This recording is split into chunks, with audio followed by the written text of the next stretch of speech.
Hello, everyone. I don't think we can have enough conversation on everything taproom related. I love these conversations so much. Now, taprooms, they're the hub of your brand and the place where so many great relationships begin. But while so much good does come from the taproom experience, it can often get quite challenging, especially the past couple of years. I'm excited to have both of you here today to learn about, how's everything going in your world. But Katy, you are to the right of me. I'm excited to get to know you today. Tell everybody a little bit about who you are and what you do. Hi, I am Katy. I've been with D9 for about 2 years now. Really stoked to be part of them. I started right before everything kind of blew up in the world, so it's been a little bit of a fun learning curve. Before that, I came from Total Wine, so I have a different kind of brain with like retail, but still very much a beer nerd at the end of the day, and like super stoked to learn all the new beers and hear about all the new breweries and meet all of you guys. So looking forward to it. Thank you for having me. You're very welcome. I'm excited to learn what you've taken from Total Wine and applied it to the tap room. So we can kind of throw that in there in just a little bit. Tiare, nice to have you again. It's been a while. I think you were on the panel where we were talking about events quite some time ago. Yeah, bringing them back after the pandemic, or how are they going? Yeah, after the pandemic, right? How after, are they going so during, far for you? currently. They're taking off again. Those 100 guest baby showers and just weddings, rehearsal dinners, all that kind of stuff. A lot of nonprofit fundraising groups, schools like PTAs, they're back doing in-person fundraising events. So, it's full force. And you're at Walking Stick Brewing in Texas. And yes. You're not necessarily the taproom manager, correct? So I just recently promoted one of my bartenders to our taproom manager. I'm actually just the general manager, but I wear many hats, and so being able to move someone up that I trust on my team has been super helpful. Offloaded scheduling, stuff like that to him, and just inventory, a bunch of front of the house stuff that I don't always have as much time for when I'm answering emails about events and all of that kind of stuff. So he's been a great help. I think he's actually about to log on. Being in Houston, completely missed the whole Eastern Central time. So I'm at home, and he's in the tap room right now. So he's hopefully going to log on real quick. Appreciate you being here. Excited to meet Evan shortly. And that's the thing, tap room managers, while the name kind of says that you're running the tap room, you often wear so many different hats. Katy, let's start with you. Off air, you were talking about how you're also the behind the scenes voice of social media. How many different hats do you wear? And is taproom manager like the main title that you have, or what do you refer to yourself as? Everything. I make the joke to a lot of people if they ask for a business card that they don't have it because there's too many titles on it and they can't fit it on there. So pretty much everything. I am happy that the owners here know that I can run a successful tap room, so it's kind of like my own. So like when they walk in, I'm like, why are you here? But I do the payroll, event planning, like you were saying. Social media has kind of been the new baby that I've been dealing with, because I'm not a great computer person, so it's definitely been a little bit of a learning curve for me, but something I get really interested in with content planning, and it's something that's so vital nowadays, so I very much like learning about it. But then and I still bartend 4 days a week, which I really like to do as well. But so pretty much everything that happens from the beginning to end of the tap room is me. I do have a head bartender that does inventory, which is great because I don't like numbers. So I'm happy he can do that for me. I think we should start changing the name taproom manager to taproom experience manager, because you are literally your fingers in every part of every aspect that involves the taproom as a whole. Mm-hmm. Yeah. Tiare, how about you? I know you recently became, you said general manager or operations manager? We just throw titles around, but it doesn't really mean much. I just kind of threw that in for fun. But no, I've been the general manager now for a little over 2 years. And we never really had someone that's kind of overseeing the brewery, even though, we're pretty small. We run a 10-barrel system. We are actually currently looking for an assistant brewer. So right now it's just me kind of overseeing my cellarman and just kind of hand holding and like making sure she's got everything that she needs. Andy, my owner, is very much involved. He'll brew currently. Actually, we're both brewing. I'm getting to learn a little bit of that. So when I say I've done everything at the brewery, I've literally done everything to actually brew some beer. But yeah, it's a lot to take on. But having a dedicated taproom manager has been really cool, because at the end of the day, everyone's kind of doing everything. And even though I'm not a server anymore or the taproom manager, I still jump behind the bar. I'm still doing all those things. So okay, rapid fire really quickly before we welcome Evan. Tiare, least favorite task at the brewery? Oh. Least favorite task? Oh, goodness.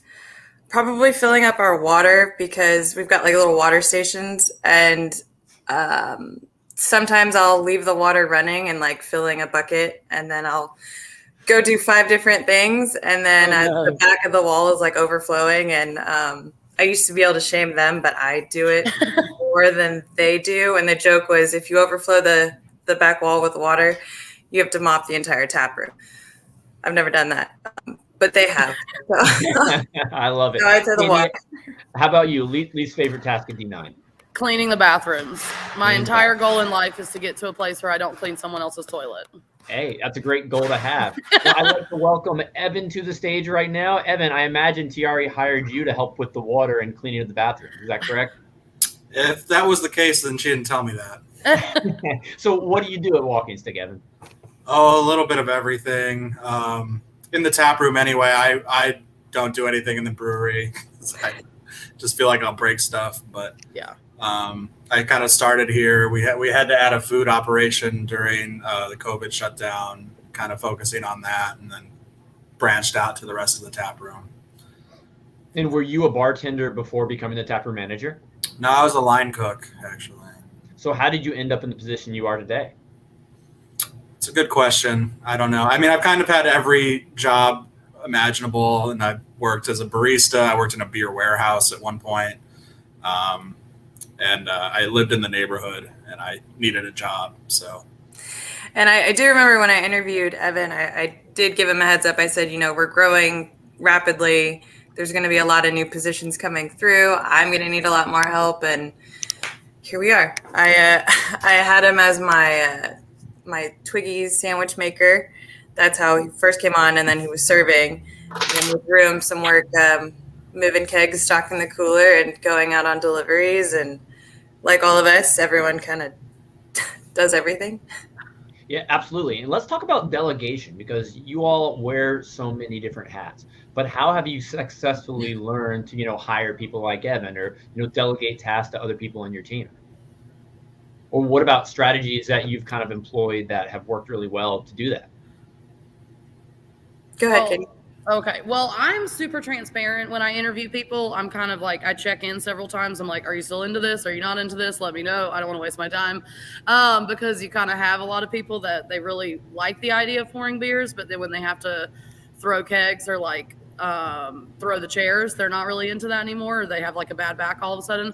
So I very much like, there's certain things that I want that I will ask them straight up, like especially within my social media. Since I don't like being the face of it, I like to have my bartenders, and it helps a lot with the public to be able to relate to who they're going to see when they walk in.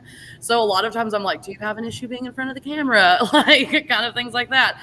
And a lot of times I'll make them do the things, like I want to see them lift a keg or like try to put a half keg on a hand cart or something. But yeah, I'm just super transparent with them. I kind of keep checking in. I'm like, at the end of the day, you're going to get beer spilled on you. You're going to clean a toilet.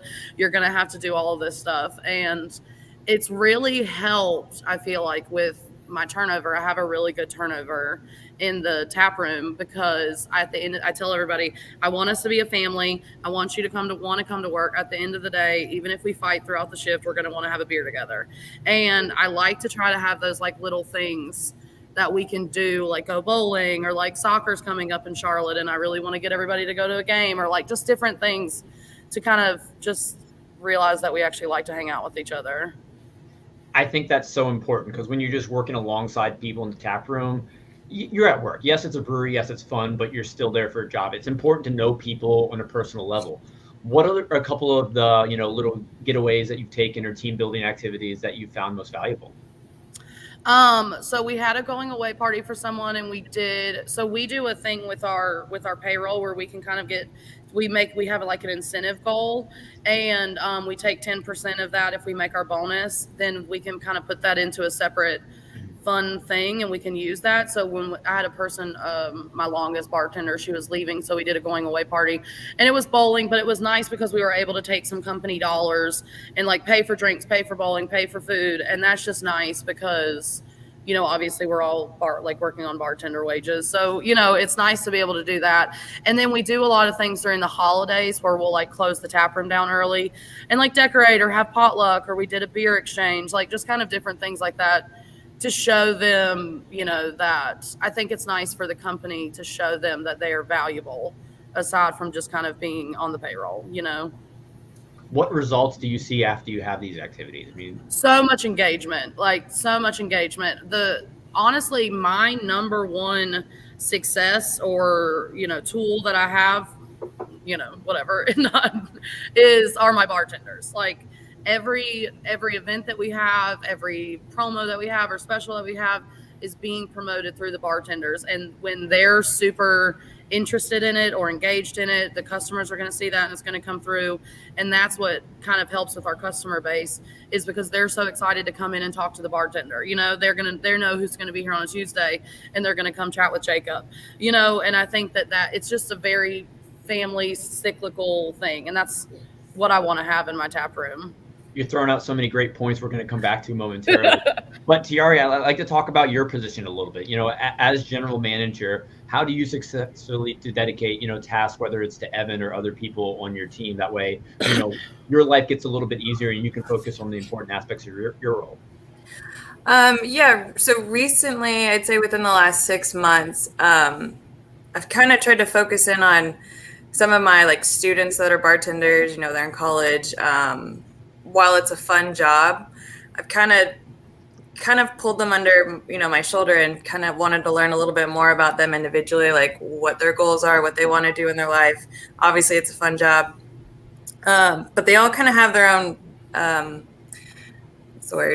just their own creativity. That's pretty cool to add. For example, Rob, one of my bartenders, he's just super hands-on, one of those young millennials that can just look up anything and figure out how to do anything.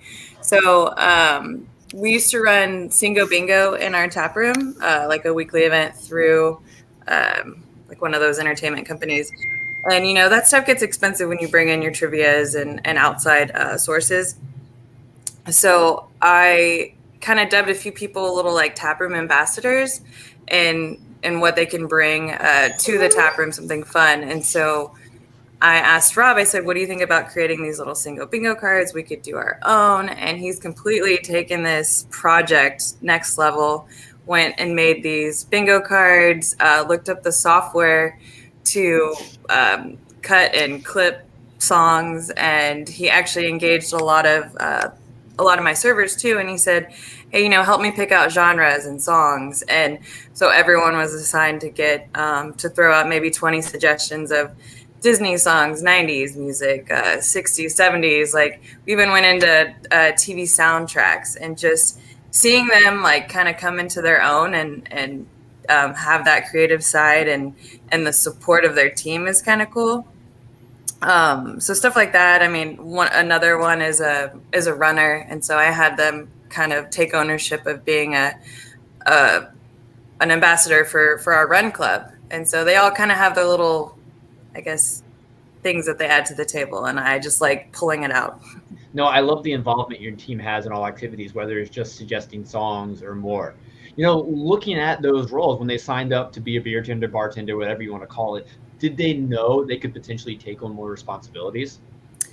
It's always a topic in the initial interview. I do like to get a realistic idea of what they're doing. Are they just here short term? Are they just trying to make some extra cash? How much do they really like beer? Which not all of them really love beer, and I don't have a problem with that. One of my bartenders, came here from California, wanted a new job, a side job on top of her corporate job, like what I find is happening a lot. She drinks our Prosecco after all of her shifts. So, you know. Yeah, that's a great point. Everybody has unique goals for why they chose to work in your tap room. And I think it's so important to simply, have a beer with your team and learn who they are, why they're working there, and what they want to be someday. I love that you do that. Now, Evan, you're semi-new to the tap room at Walking Stick. What has your role been like so far, and how have you learned, like Tiare was talking, to delegate some of your tasks to make sure your team's, all on board? Well, I guess it's probably a little early for me to be delegating too much. I'm still trying to get a grasp of what's being delegated to me, because it's not just been the stuff Tiare wants to get off her plate, but our owner as well, things he doesn't want to handle or would rather have me handle. And we are still short-staffed in our brewery, so picking up stuff there as well. But you can kind of get a sense for, especially we have a lot of part-timers. I don't think we have anybody really full-time on the serving staff. So it's just kind of figuring out, who favors what kind of task, like who can you rely on to socialize with your regulars, who can you rely on to not socialize and clean and that kind of thing. But we're fortunate enough to have people who just kind of gel for the most part. And as managers, Katy, you've alluded to this earlier. You mentioned you still have a few shifts behind the bar. How important do the three of you feel it is to have that presence in the tap room, whether it's a few shifts behind the bar, or just walking around every now and then, touching tables, seeing how people are doing?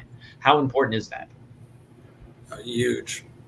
Yeah, I've always done that. I've always wanted my employees to be able to see me cleaning a toilet, because if I'm going to ask you to do it, I think there's one thing where I'm like with the mats or something where I'm like, I'm the boss, I don't want to do it, but it's like something small, because I never do that. And I want them to see, I call it Katy eyes. I want them to see what I see. And I think if they see me doing it, it's just leading by example. Mm-hmm. So you said you don't like cleaning toilets, though. So how are they going to respect you when you stop cleaning them? Come on. I've never done that. It's been literally all my jobs. I've still cleaned toilets. So would you call that an unrealistic goal? Yeah. Oh, absolutely. But that's just always my goal, but it's never going to happen. Now, Tiare, how about you? As you've grown with the company, do you spend time in the tap room still? Yes, I do. Very much. Just the other weekend, I believe, I had one of my regulars. We were very busy on Saturday. Our weekends are always bustling, and they're only picking up now. We're about to enter crawfish season, so it's going to be pretty wild. But I like to be there. I like to chat with my customers and to see how my staff is doing, to see how Evan's handling it, and just kind of holding his hand and just seeing if he's got any things that he wants to share, and what he sees and what we both see together. But there's an example the other day. I was behind the bar, and one of my regulars was kind of shocked. He was like, what are you doing? What are you doing back here pouring beer? And I'm like, I still pour beer. I still bus tables. I come back here with glass all the time. And then one of my bartenders next to me kind of chimed in and goes, I actually really like that about you. I haven't had many managers or GMs, let alone get in the nitty gritty with us. And he goes, I do appreciate it whenever I see you. And I will note that it's funny, the days that I do come to just be around, you can't always dress nice, because you're still going to pick up glass and you're going to fill a crowler. And that's kind of a joke that I have with one of my owners is, but it's always the days where I wear like a sweater that's not marked with our logo, and I'm making 10, 20 crowlers and just got beer splatter all over. But no, I'm very much still behind the bar. I like to see the operation still. I still like to kind of organize what's going on back there, where the crowlers are, where the rags are, making sure it's kind of clean and organized, because sometimes people just drop things here and there, but they've done a really good job of maintaining our back bar now, so it's pretty cool. That's good news. I think you have to stay on top of like just what the flow is back there, and understand what the frustrations are that your staff is going to have, because otherwise then you just end up trying to, why aren't you on top of this? Why aren't you on top of this? Where it's like, oh, I'm not providing you the support you actually need. There's so many times where Evan and I will just stand behind the bar and just like look at what we can do differently, what things can flow better, where we can have people order. But you just kind of have to. You got to set them up to do their job well. Tiare, I'm going to give you 2 questions right now. First question is, how often do you and Evan and your team have those meetings where you discuss maybe about how an event went, what you can do better, or simply just looking around the tap room and how you can improve? Then the follow-up to that is, what kind of checks and balances do you have in place so people like Evan and Evan's team or Katy, your team, you make sure they're doing a good job, and how do you monitor their success and make sure you're giving them those skills? I would say every single day that we are side by side. We are constantly like, hey, what do you think about this? Just always bouncing ideas around. I think if we actually set time to have a meeting, it'll just carry on and go elsewhere. So it's kind of in the thick of it. We'll step outside for a minute, grab a beer. We'll walk across the street to our neighbor's brewery and just get out of the tap room, chat for a second, and see what we can do differently. In terms of setting them up for success, I guess this kind of ties back into like recognition and you're speaking my language. I love everything you said. Well, just going with recognizing their hard work and just kind of building that camaraderie with the team. We do actually appoint a sunflower award. And it is, so we have sunflowers, we have flowers around our brewery. But the Sunflower Award is nominated to an employee that has gone like above and beyond in customer service and just anything. And we try to appoint those kind of quarterly. So it kind of like offsets. We'll have like a real staff meeting of, housekeeping, and then that the fun get together, I guess you call it. I kind of surprise them with a group activity. They don't always know what we're doing. It's always a surprise. They know it. But with that, we try to do the Sunflower Award, and we'll kind of get together and say, hey, this is who I'm nominating this month. Us, like Evan, my owners, and then former or past Sunflower Award winners. We all just kind of collaborate and say, who do you think deserves it this month and whatnot. And they love it. The staff thinks it's like the coolest thing. My recent winner is just on cloud 9, and we joke about him not taking his hat off. So they actually get a sunflower hat that they can wear. And so when our customers are in the tap room, and they've actually started to recognize that specific hat because a handful of us have them. And just hearing the staff being able to talk about it, and they're like, oh, look, I got the Sunflower Award this month. It's cool. It kind of lights a fire under some employees to get that and want that. And I think that's with that hat, could you describe it to us? I mean, I'm imagining like a massive sunflower on top of your head that's like oversized, ridiculous, just really dramatic. What does it actually look like? It's actually a really cool hat. I think it's Volcom brand. It's one of those like Roxy, like it's a cool hat, and the whole thing is just sunflowers with like a brown what's this called? Bill. It's not obnoxious at all. It's pretty cool to wear. I really like how your guests have started to recognize this hat as a sign of, your team members doing a good job. That's amazing.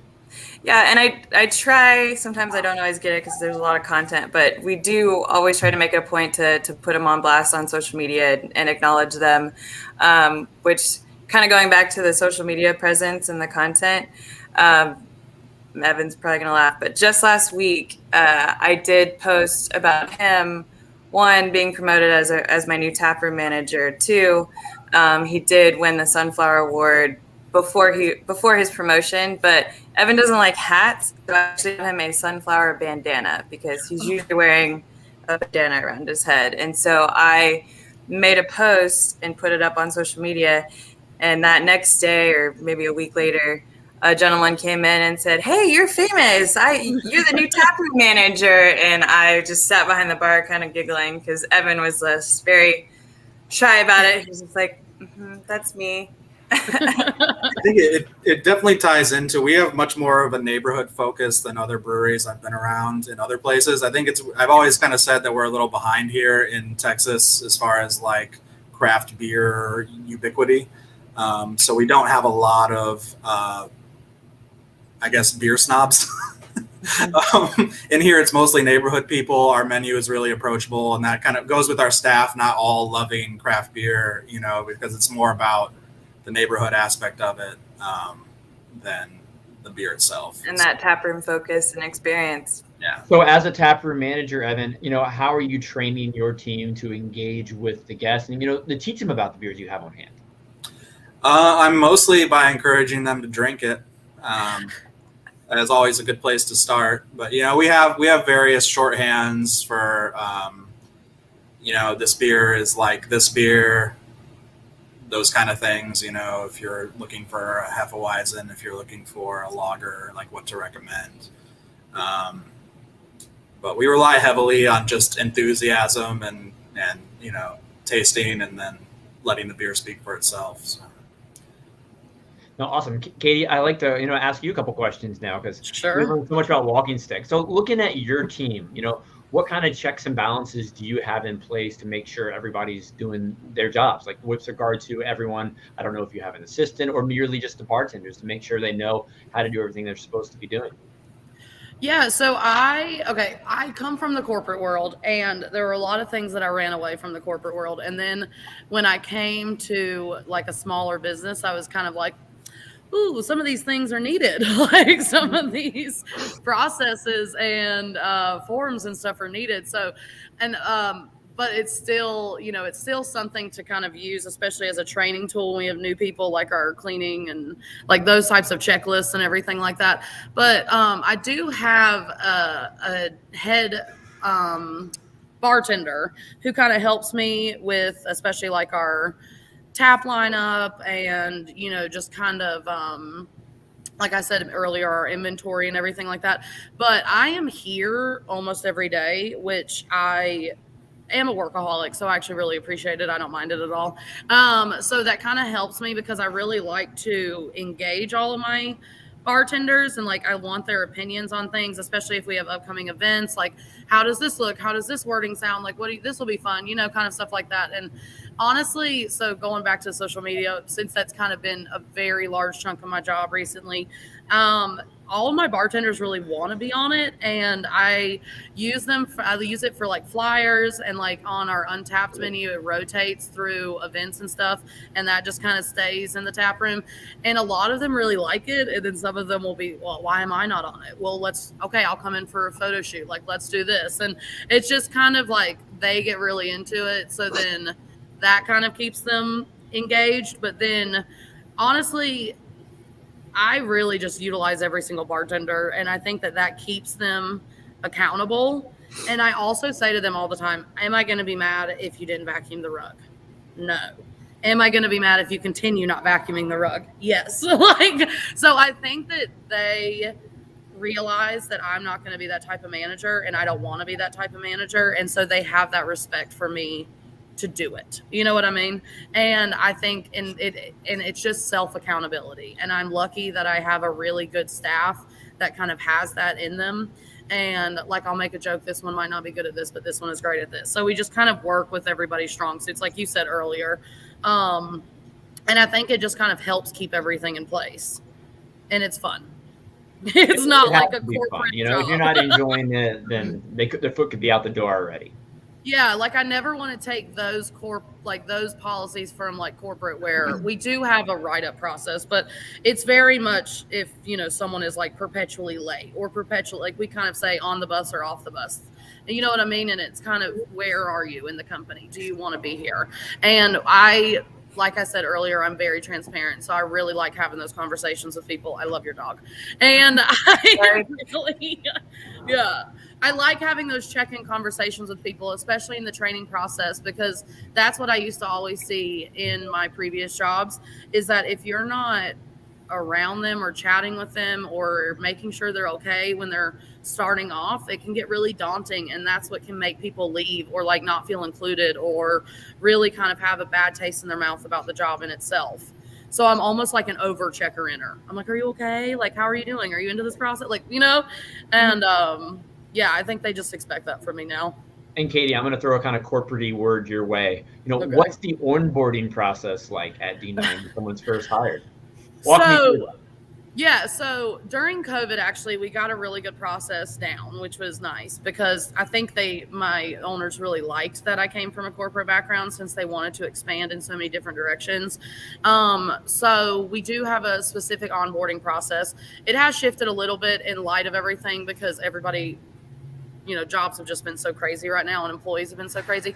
But so we have it's about 3 to 4 days different training, and then it's broken down with what you'll do each day. We do have a series of training videos that one of our brewers in the other location, Carly, made. Bless her heart, I love it. But she's on the video teaching them everything, and so they start with those during each shift. And I really like to set it up where you'll do an opening shift with somebody, you'll do a closing shift with somebody. And then I really want to see you pretty much run and open a close shift by yourself. You'll have the person there, but I want to see how you do it. Because in order for me to feel comfortable with you being in the brewery, if I'm not there, I need to know that you can open and close by yourself and deal with anything that comes up. So do you have a checklist where they're knocking off every task they complete? Yep. And then we have a 30-day checklist where we will touch back base with them with all of the things that they kind of should understand at that point. And if they don't, then we'll work on it, kind of still get it into that while they're still technically a new hire. And I also wanted what you were saying, Evan, with the beer training process. Like you guys said, you don't have to necessarily know beer or like beer, you know what I mean? Because it's really the work ethic that you really want. But I really kind of go back to my Total Wine days when I want to talk to them about beer. And even if they aren't a big beer person, I want them to try it in front of me. And I want to be that nerdy person. I'm like, we're going to talk about it. I want you to smell it. What do you smell? Let's do 3 sips. What are you kind of tasting? How would you say this to a customer? Like, even if you don't necessarily like it, like, what would you say? Mm-hmm. So Swell Rider, for example, is our most popular beer. And you don't have to like Swell Rider, but you can say it's our highest selling beer on draft and in retail. It's the most popular, hands down. Like, you just, and so it's kind of those. I think people see sales tools as kind of like swarmy car salesmen, and it just can be like conversational, which that's what I want to kind of get across to them.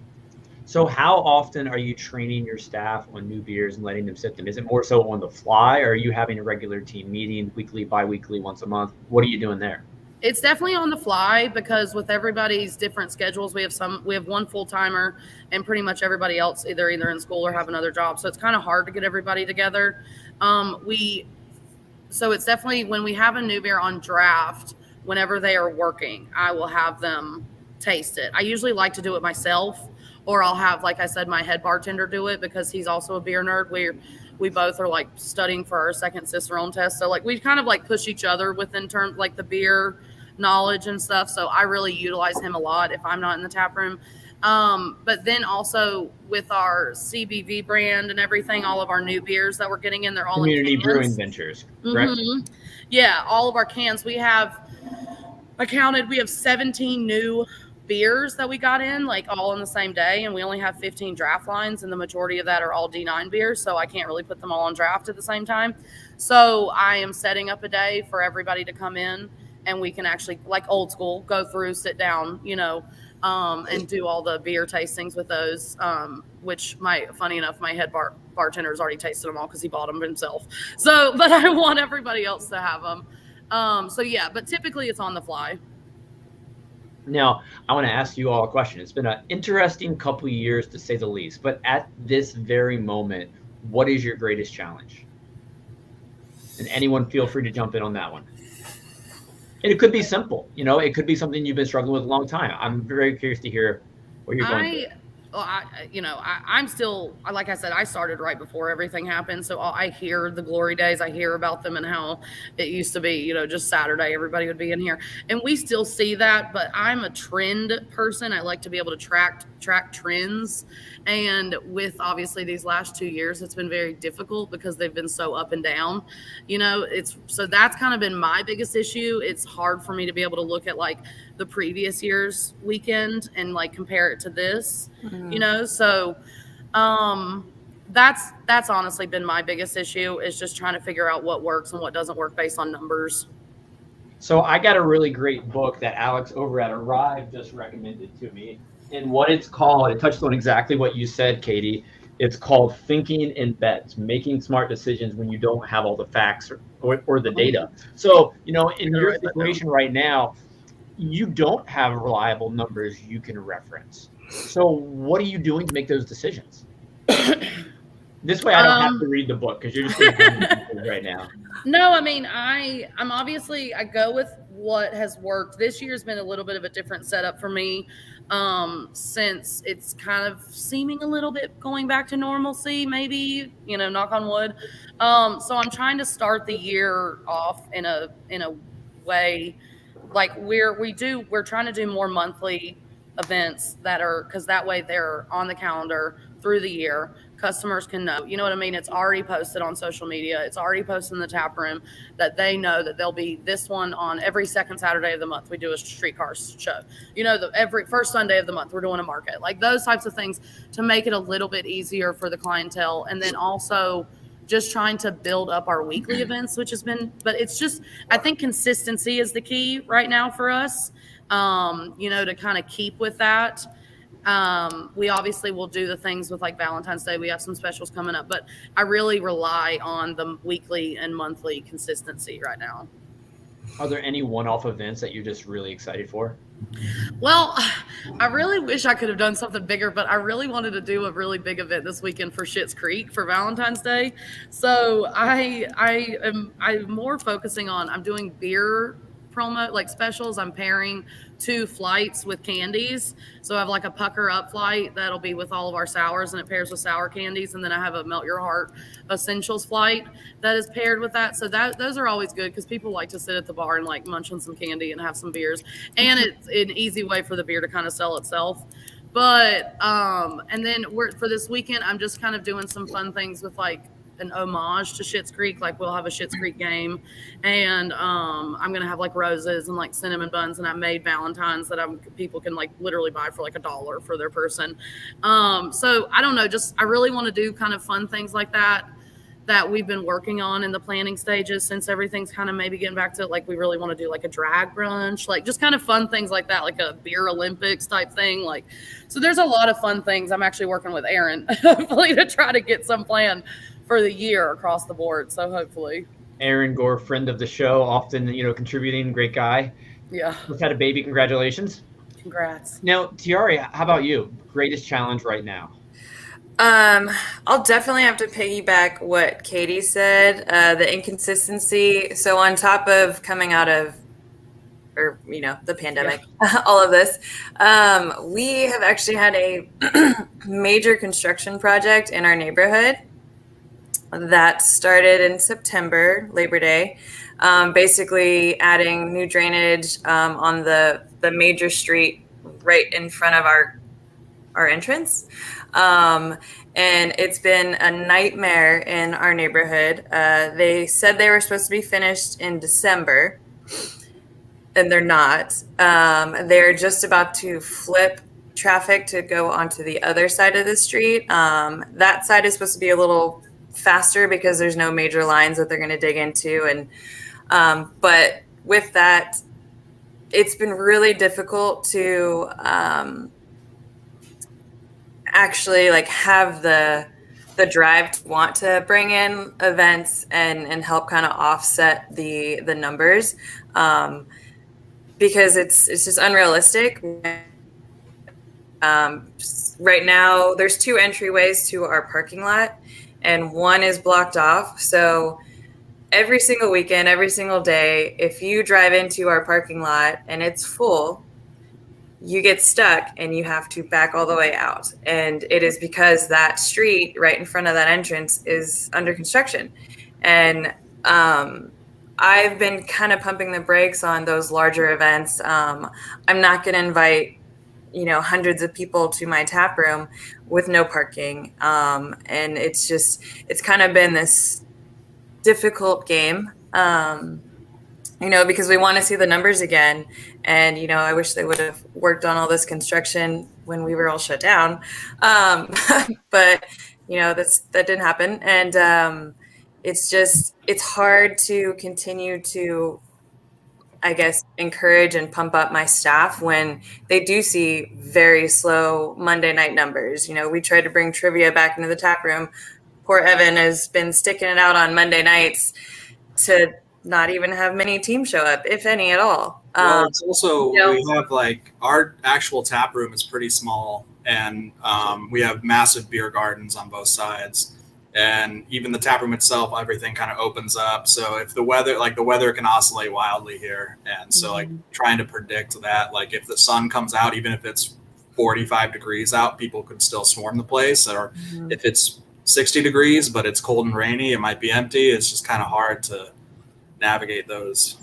Yeah, so with weather, construction, and this construction project has been such a nightmare to where we've lost water. We've lost, water on the busiest part of our Saturdays. We're coming off of a slow week, and then we have a beautiful Saturday, and we have no water from 2 to 8 p.m. And that's everybody on the block. So there's a sports bar across the street from us. There's a distillery to the left. There's a winery and another brewery, and it's been a huge challenge. So I'm anxious to get that project out of the way so we can bring back all those events and see some clear numbers again. But yeah, it's just difficult when my staff just gets discouraged because some of the veterans have seen the numbers from before the pandemic, and they're like, when's it coming back? And I'm like, sorry, you just got to stick it out. I promise it's dead season, and coming off of dry January, and then this construction, there's a lot of factors, but you just gotta jump in on the ride, and it'll get crazy and it'll be fun. It sounds like you're dealing with a lot of situations outside of your control, which can be incredibly frustrating. So in these situations, it kind of takes care of the do you guys stay behind the bar issue, because you kind of have to be there because you don't know. You can try and predict, I can get by with 3 people here, but you don't know. So you want to be there. So that's, yeah. Well, it sounds like sometimes with regard to thinking about planning events, not planning these events and taking the philosophy less is more can also be a better solution sometimes. But hopefully you can plan those big events before too long. Right.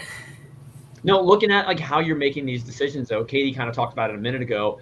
You don't necessarily have a lot of data because we've been through a few weird years. Evan or Tiare, how are you deciding how much staff to have on? How are you deciding, what to plan for when there's so many unknowns? What strategies that work best for you to make these decisions?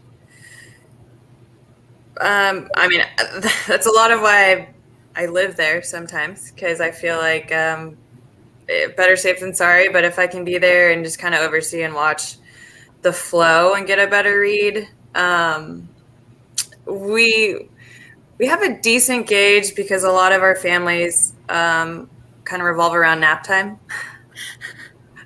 And so we know our busiest hours are just after 3:00 on the weekends. And so we kind of staff heavy in that 2 to 6 window. And Evan, how about yourself? Are you the one making the schedule? Yeah. It's a week to week, just how'd it go last week? How we think it's going to go this week? What's the forecast? And just kind of go from there. But we even a lot of times we'll have our time scheduled when we're going to be in the tap room, so we just know that we have that backup coverage. So looking at things like this with regard to staffing or planning events, after the fact, how are you evaluating your success? Are you looking back each day saying, I should have had 5 people on when I only had 3? Are there certain criteria, whether it's sales, something through your POS? What are you monitoring that way, say next Saturday or next big event, you can be better prepared? For me, it's kind of gauging the mood of the staff, because they see the tip numbers and they know how busy they are and how hard it is to keep on top of cleaning glasses and whatnot and how many beers they're pouring. So there are numbers you could look at for reference, but you kind of just want everybody to be happy that they made money and not so tired that, they hate their life. So it's finding that balance. It's my number one gauge. Is there any POS data the three of you use that helps make your life easier from your point of sale? We use Arrived, and I love everything that they have to offer. We're still learning all the different things that is there. I can't wait to pick their brains this weekend at the annual meeting for Texas. And I was like, what? Oh yeah, we're about to go to Austin this weekend for the Texas Craft Brewers Guild annual meeting. So this is also a test to our staff to see if they can manage without both Evan and I, because we are going. But no, Arrived has great data. And I know Evan just recently has kind of taken on pulling up some numbers and seeing, we all can gauge what our top sellers are just from looking at one report, but really honing in and looking at it all and seeing, our keg orders, and Evan works closely with our cellarmen on the numbers and what's popular and what's not. So he might have a little more to chat about. Yeah, it helps with everything from staffing to just driving the conversation around, beers and what's popular and what's overlooked, and it helps the selling conversation as well. Do you have any favorite metrics or data points you like to look at, Evan? I just look at total volume. Because I'm a rankings person. I want to know what's doing better. And also because one of my biggest tasks is just making sure that the cooler is completely stocked for the weekend. And so I kind of obsess over the numbers a little too much just to make sure we don't run out of. Katy, how about you? You mentioned you also like the POS. Yeah, we use Arrived as well. And I'm not a technology person, so I'm very much that person that I want to email you and call you for several questions, and I want to speak to a person. And so that's what I really like about Arrived is literally I can email them and 3 seconds later they've emailed me back, and it's responsive and understandable. And if not, I can call them. I've had to call them several times at the end of a night. If something with a check, they're always available. I really like Arrived. I feel like I learn new things about it every time. Sometimes I'll just go in there and play around with reports, and I find something and I'm like, ooh, let's do something fun with this. One of the ones we look at a lot of times are the check average, to try to increase the check average. So we'll just kind of talk about different ways that we can do that. And I go back to my bartenders all the time, but just kind of talk to them about what they can do to kind of increase the sale at the end of the day. So I really kind of get obsessed with looking at the average dollar and then the average ticket amount in a payroll period is what I like to see. Now, for all of you, it's been a weird couple of years. I'd love to hear a little bit about if there's been any changes in your service model. And I think Tiare, you mentioned you added food to the Taproom experience. What are some changes that the three of you have made over the past few years to see more success? Well, I was just going to say real quick before food trucks are hard for us, especially with neighborhood events. I don't know if you guys have a lot of neighborhood events in Texas, but that's kind of been taken over during COVID. Neighborhoods really like to make their own events and have food trucks and they'll kind of outsell us a lot of times at the brewery. So we actually have a partner restaurant that's right down the street because we don't have a kitchen. So the partner restaurant is really helpful. They do free delivery. I'll do a shout out Ositos Tacos down the street. But they do free delivery to us to the tap room Monday through Saturday until 8 p.m. So that's always my saving grace. If I have a food truck cancel or, something like that, that's kind of been one of my biggest issues. That's a really nice solution. And Tiare, since you've added food, do you feel like you are running multiple businesses now since that's part of the operation? Yes.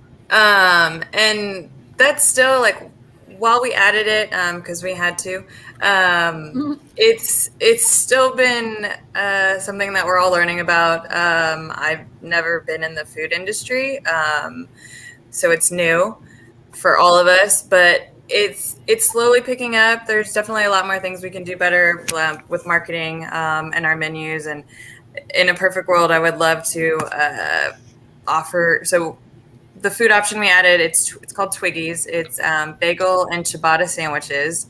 We literally just turned our little barrel room into a mini kitchen with a toaster, a refrigerator, just a simple line, and we eat bagels and we drink beer every day. So it's pretty wild. We're still trying to encourage our staff to still push the bagels. We said we had to add it because we needed it to open, but it's not going anywhere. So just getting the staff to transition to help sell the food items, because we do have food trucks also, but our food trucks don't come in. So we open a lot earlier than most breweries. So we're open 11 a.m. to 10 p.m. Monday through Friday. And then weekends we're open as early as 9 a.m. Because we offer the bagels and coffee and stuff like that.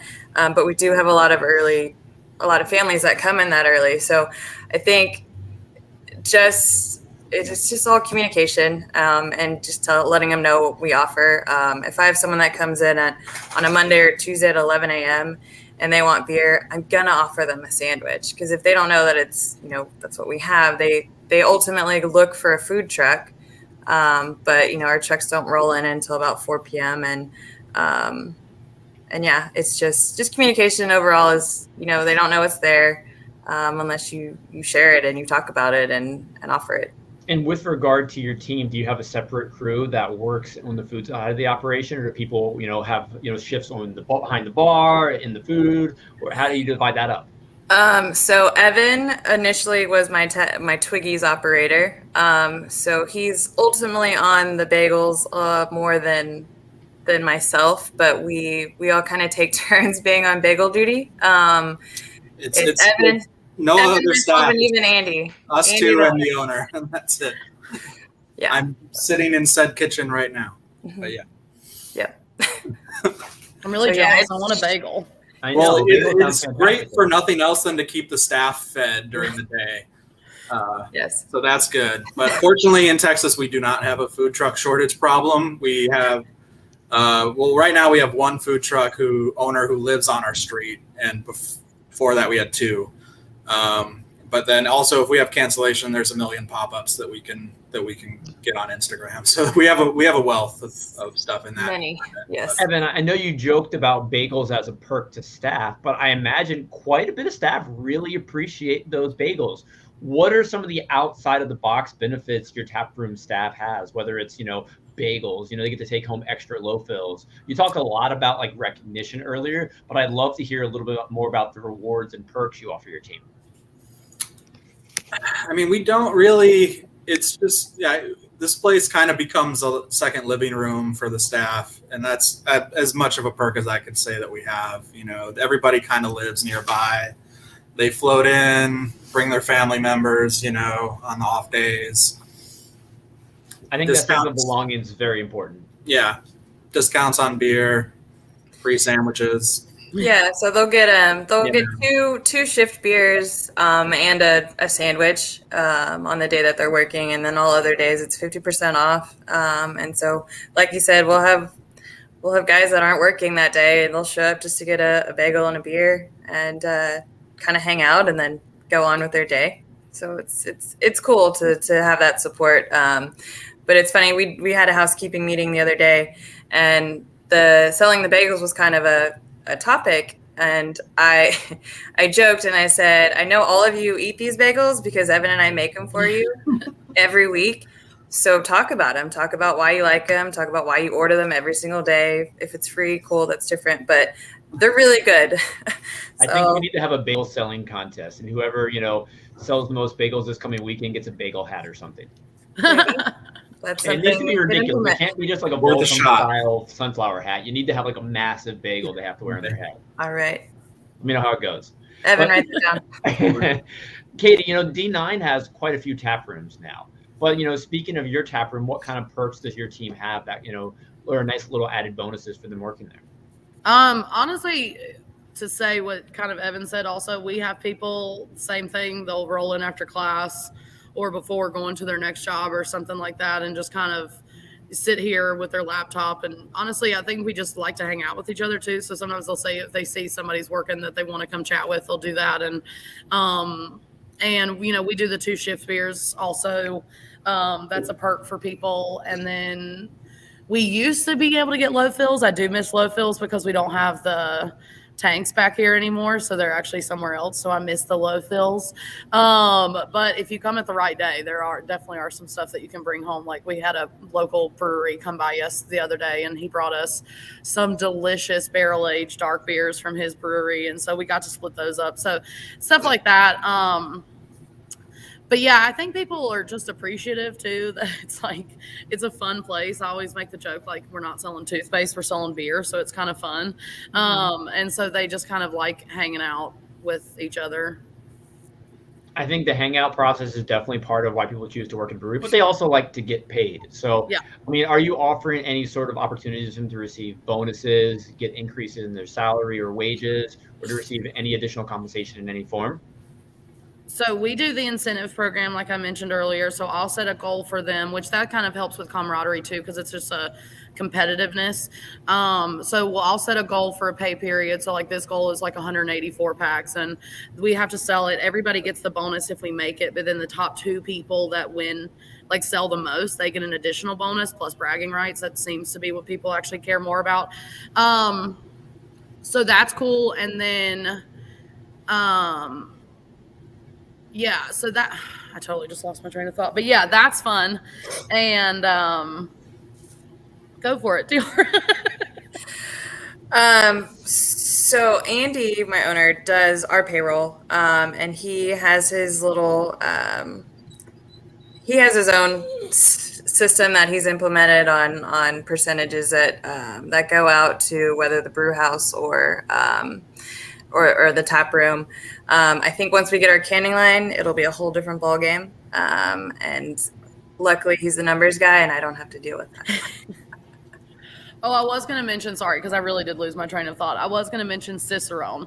We do have a bonus program for Cicerone. So myself with my other bartender, we're the first level Cicerone. So we get a little bump, and that's offered for everybody. And that just continues to go up as you progress through it. Awesome. Well, this hour has absolutely flown by. So I want to do a lightning round really quick. And Katy, because you're to the right, we're going to start with you in this one.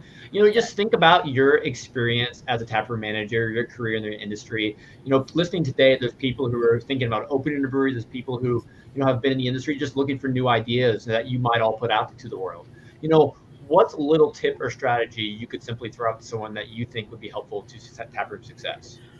Honestly, I would say going to other breweries, kind of seeing what's around you locally, whatever kind of what you like. And then same thing with social media, using that as a kind of a research platform. I know I use that personally, but I've had so many people that come in here from other states and they're so intrigued by everything we do, or they're asking so many questions about distribution and keg space or cooler space and everything. And if you just kind of pick other people's brains, like when you travel around.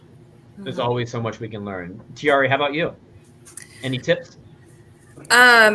Something I learned real quick, and again, I came from like an events background, corporate events, and something I noticed real quickly with us and our space is to really tap in on their community around you. Supporting all of the nonprofits, from animal shelters to, you know, all the schools, because we are very family friendly. Anytime the school down the street needs something, a meeting space or an event space, we are more than willing to work with them. And, you know, whether it's free or discounted, I think tapping into your community is huge, and that doesn't necessarily mean donating beers. It's supporting them and being in it with them, whether it's going to an event, you know, because you'll get an invite a lot to be at a festival or some type of fundraiser, but it's not always just about donating that free beer. It's just getting out there and chatting and mingling and. Yeah, so I think the community aspect is huge. All about building those relationships. I love it. And Evan, last but not least, any hot tips to throw out to the world? Again, I would just say focus on your staff. 10 years ago, I lived in West Michigan as like kind of breweries like Founders and Bell's were starting to blow up and go national. And you kind of saw a lot of burnout and a lot of dip in quality and enthusiasm as those places grow. And we're starting to staff our brewery with people who have gotten burnout at places that are expanding kind of too rapidly. So what I'm just looking for is to make sure that we're all still having fun. We're all still excited about the product. And, that's the focus. No, I absolutely love it. Katy, Tiare, and Evan, this has been a fantastic conversation today. I feel like we could probably talk for hours more. There's multiple questions we didn't have time to get to, so we might need a part 2. But I appreciate the 3 of you sharing all your insight. Hope to share beers in 2022 with all 3 of you, and enjoy the rest of your days. Thanks, everybody. Thank you. Bye. Cheers.